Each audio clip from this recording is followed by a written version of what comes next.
You're listening to a Roddenberry podcast. All right. Another day, another engage. I'm John. And I'm Norm. And what a day it is for just reading fan email. Actually, it's every day reading fan email It is is. another fantastic day. It is. It is. Yeah. And that is what we like to do. We like to get your comments, and some of them positive, some of them negative, some of them just, well, like today, just kind of a fun story, just kind of a fun rumination from a listener who is up in Canada. So, Norman, tell you what, why don't you take it away? Our email here from Julian. All right. So Julian says, when I started listening to Mission Log a few years ago, I started to engage with fandom a bit online and through podcasts, but not offline. And then about a year ago, I decided I wanted to express my fandom offline too. And that the most authentically me way to do so was on my sleeve. I started at your shop on TeePublic, and I ordered a few of your designs on t-shirts, and I have since ordered a few more t-shirts from the many other amazing Star Trek designs available on TeePublic.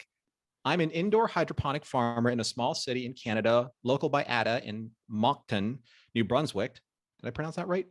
I hope so. Moncton. I think this is cool that he's a hydroponic farmer, but yeah.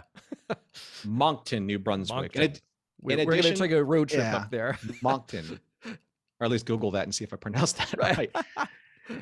In addition to restaurants and small grocers, we sell at a couple farmers markets. Now, I now have the habit of wearing a Star Trek shirt every time I work at one of the markets, which is most Saturdays.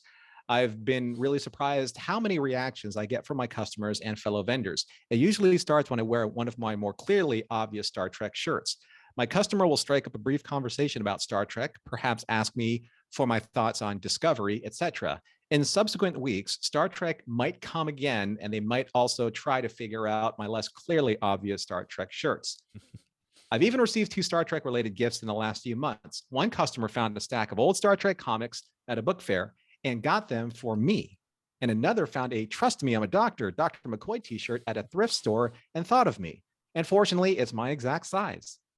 So as you can see, wearing your fandom opens up all sorts of connections and really shows how many people are fans. As always, I look forward to your next episode and can't wait to watch the new Picard series with you, LLAP Julian. Julian from Moncton, Canada, Mon- New Brunswick. It's like in the back of your throat when you hit the NC. It's like yeah. Moncton. Well, we got to go there, clearly. Yeah. Clearly, yes. I love this because it's just such a nice slice of life from a Mission Log listener. And I thought immediately of people that I know from meeting them at STLV and other places who out there in the real world very often wear like not just a Star Trek t-shirt or like a Starfleet insignia on their shirt or on their jacket or whatever, but actually wear uniforms sometimes. Like one who is a college professor and will wear a uniform to teach his class. And it's all about expressing that the values of Star Trek are important to them. And they want to share that with the rest of the world. So I love that. I mean, very often, if I'm in like a sport coat and kind of dressed up a little bit, as I did last night, had a little Starfleet logo on my lapel. So I like sharing that. My best friend Todd, he works in a very corporate style job, and one day I think that they had kind of like a casual Friday, and he wore something Star Trek related, to work. And it turns out that there are more people that are wearing these corporate ties and suits and, high powered apparels, and they are Star Trek fans. And you would never know unless you make that distinct visual connection. Right. Yeah. So I wear from time to time, I wear a gray and black hoodie, a very indicative of the Deep Space Nine uniform. And then I put that comm badge on, and all of a sudden it becomes from hoodie to uniform, right? In a way. Well, and then it depends on where you put that comm badge on the gray part or the black part. You just change it from hour to hour, And then if they go really deep, they'll be like, oh, that's a season 3 orientation. Oh, it's closer to your armpit. That's Cisco season 3. So, but for the most part, when you wear something that that resonates with somebody out there, it's a really interesting way. It's a great icebreaker, and for somebody just to be able to kind of walk up and say what they want to say, and it breaks barriers. It breaks down barriers that way. Yeah. So I would like to hear that from people who are watching this video.